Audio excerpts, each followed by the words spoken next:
Last night, everything changed in the MMA world. Seriously, everything. We're breaking down the shocking flip of the script where Justin Gaethje completely shattered Ilia Topuria's unstoppable aura. For years, Topuria walked into that octagon with this absolute aura of invincibility.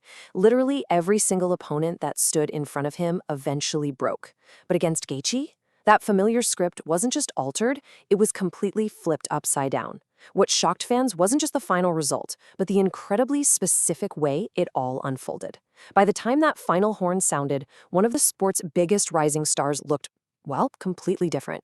We witnessed the shattering of an invincible aura, and it has sent absolute shockwaves through the entire combat sports community. So that brings us to the massive debate dominating the MMA world right now.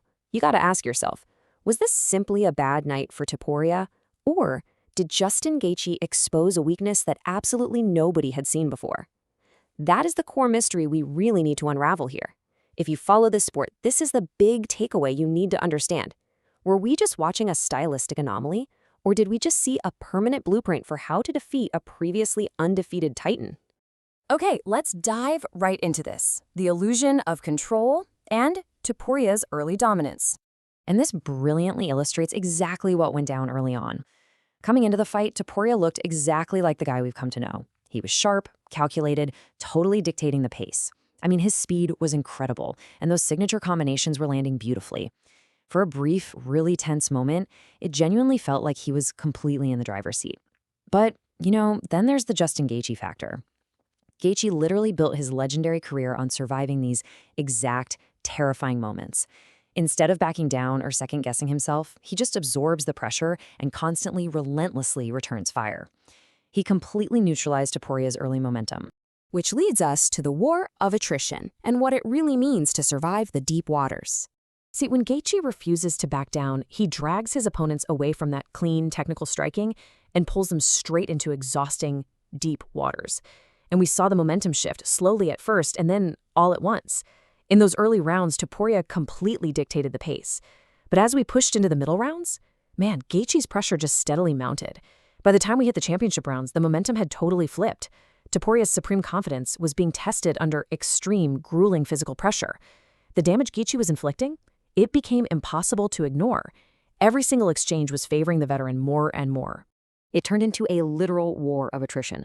A prolonged conflict where the entire goal is to gradually wear out the other guy through just sustained, unrelenting pressure. Topuria didn't lose because of one isolated mistake. He didn't get caught by a lucky punch. No, he was systematically worn down. It was the kind of fight where every single minute fundamentally changed the story. By the end of it, that undefeated aura, it didn't seem quite as invincible, right? It had been totally dismantled by suffocating pressure. Now, let's look at the immediate fallout, the damage, and the massive debate that followed. Naturally, a fight of this magnitude absolutely does not end just because the referee steps in. The MMA world immediately erupted online, and opinions are intensely split. On one side, you've got massive praise for Gaethje's unbelievable toughness and veteran experience.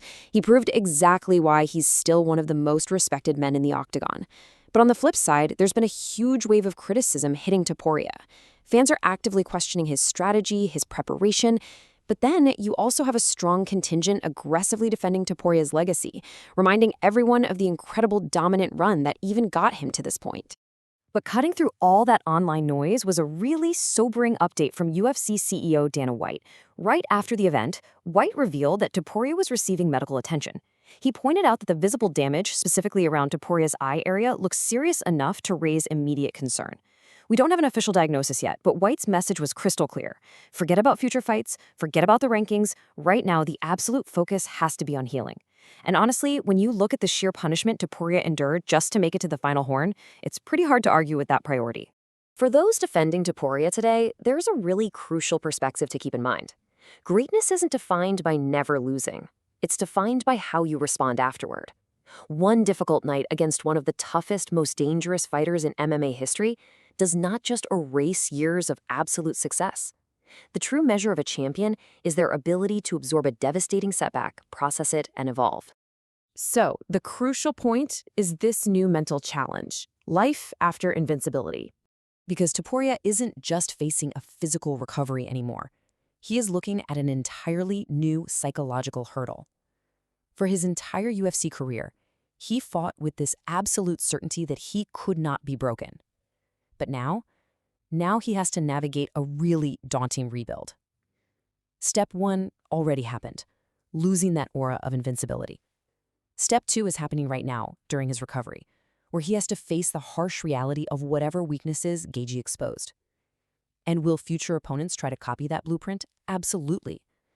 Which makes step 3 the hardest part of the whole thing, mentally rebuilding for his return. How do you respond when you know definitively that you can bleed and you can be broken? And that leaves us with a massive question to wrap up our explainer today. We know Justin Gaethje just reminded the entire world exactly why he's an octagon legend. But looking forward, did Justin Gaethje permanently expose Ilia Topuria, basically handing the rest of the division a step-by-step blueprint for victory? Or will this painful loss be the exact catalyst that forces Topuria to evolve, making him even more dangerous when he finally returns to the cage? It is absolutely the biggest storyline in MMA right now, and we are going to be watching it so closely. Thank you so much for joining me for this breakdown. Keep that question in mind, and I'll catch you in the next one.